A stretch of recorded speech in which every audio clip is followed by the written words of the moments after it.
We all love CGI. You can pretend you don't because, it takes away from the authenticity of a movie. But when you see a building get blown to smithereens or a massive monster emerge from the depths, you're there pumping your fist and whooping like the rest of us. When it's done right, it's just damn cool. When it's done wrong, however, well, that's something else entirely. If you're trying to suspend your disbelief and what you're seeing on screens look like it came from the mind of a child with a Crayola, you're probably going to feel a tad disappointed, even more so if it happens during what is meant to be an iconic part of the film. At that point, it's just embarrassing. I'm Simon from What Culture, and this is 9 almost great movie moments ruined by shoddy CGI. Number 9. Young Magneto and Xavier from X-Men The Last Stand. I think it's fair to say that the opening of X-Men The Last Stand features some truly awful special effects. Showing us a younger version of Patrick Stewart and Ian McKellen as Xavier and Magneto, it's as if 2 mannequins were painted to look like humans and then wrapped in cling film. It sounds like it should be amazing on paper, getting to see the former friends working together and Professor X not confined to his wheelchair. But all you'll be able to focus on is how stupid this all looks. You won't even remember what else is happening. It completely ruins what should have been a comic book fan's dream. Instead, you got a horrible nightmare. Number 8. Sirius Black's death from Harry Potter and the Order of the Phoenix. If there's one thing worse than screwing up a movie scene, it's screwing up a movie scene that's based on an iconic moment from a book. In the world of reading, the reader is able to conjure up all thoughts in their head. If you don't get anywhere near that, people will genuinely be sad. This is exactly what happened in Order of the Phoenix. Instead of hitting home the first time Harry Potter has lost someone close to him, or how evil Bellatrix Lestrange is, the movie zooms past it as if it doesn't matter at all. On top of that, Gary Oldman, who was playing the role, is replaced by some weird digitized version of himself and then just becomes a ghost. Looks well rubbish. The necessary emotion is conjured up afterwards, but the execution is poor to say the least. Number 7. The twist from The Illusionist. Given that the best magic is sleight of hand, it's strange that movies dealing in the world of illusions rely so heavily on CGI. Just get a damned magician to pull off some awesome tricks, for goodness sake. The Illusionist didn't buy into such logic. At all. Going to town with the effects, the constant premise was that everything you're seeing is actually real, but the CGI backing that up didn't look real at all. So you just sat there feeling a bit like someone's lying to you. It pulled the movie apart at every level, and while overall it's interesting enough, this stopped it from being truly spectacular. Number 6. The jetpack and the rocket launcher from Kick-Ass. Now, it's not overly fair to hurl too many shots at Kick-Ass, given it was shot on a low budget and basically was director Matthew Vaughn's passion project. He did an amazing job with basically the whole thing, so to be super pedantic seems a bit mean.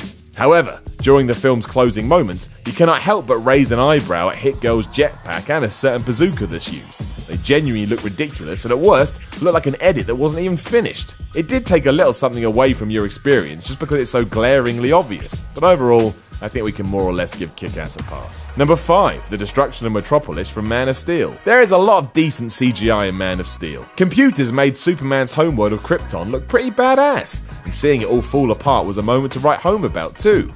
Dear Mum, saw Man of Steel. Krypton being destroyed was great. Love, Simon. XOXO. The problem, though, was when we got to the film's conclusion. As a massive fight broke out between Supes and General Zod throughout the streets of Metropolis, it was exceedingly clear this had all been taken care of digitally.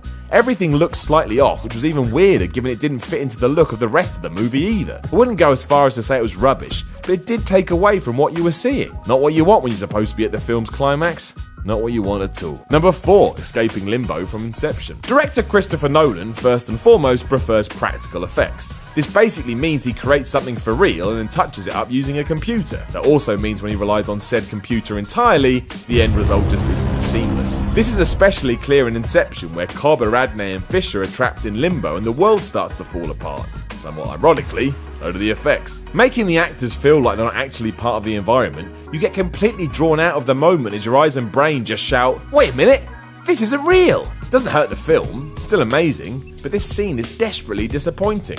Number 3. The In-Between from The Lovely Bones. The Lovely Bones is a pretty dark film, and originally book, focusing on a daughter who is raped and murdered. The twist is that after this horrific act, the young girl watches the aftermath play out from heaven. While the film is more interested in her life before death, it also puts a spotlight on the in-between, a sort of limbo where people go once they've passed on. Problem is, it's terribly realised. Going for an otherworldly feel, the CGI is flat out bad and it's incredibly obvious that what you're seeing is not legit. You couldn't be pulled more out of the movie if you tried. There's also a point where the in-between merges with the real world too, and that's even worse. It did nothing to help The Lovely Bones.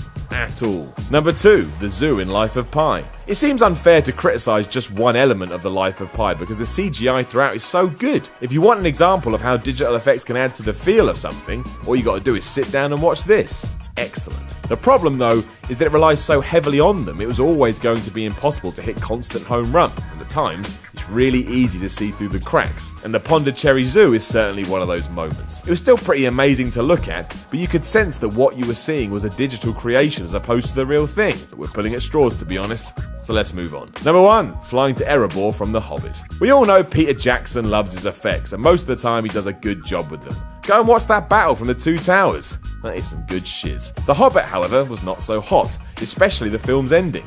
As a thrush flies towards the lonely mountain covering the desolation of Smog before arriving at Erebor, it just looks bad. And the animation hokey, and the animals look fake. I mean, yeah, they are, but at least try and trick me. It's barely tried at all. Know of any other CGI that ruined great movies? Let us know in the comments below, and then don't forget to like, share, and subscribe. You can even follow What Culture at What Culture on Twitter, or follow me at Simon Miller 316. I'm Simon from What Culture, and I will chat to you again soon.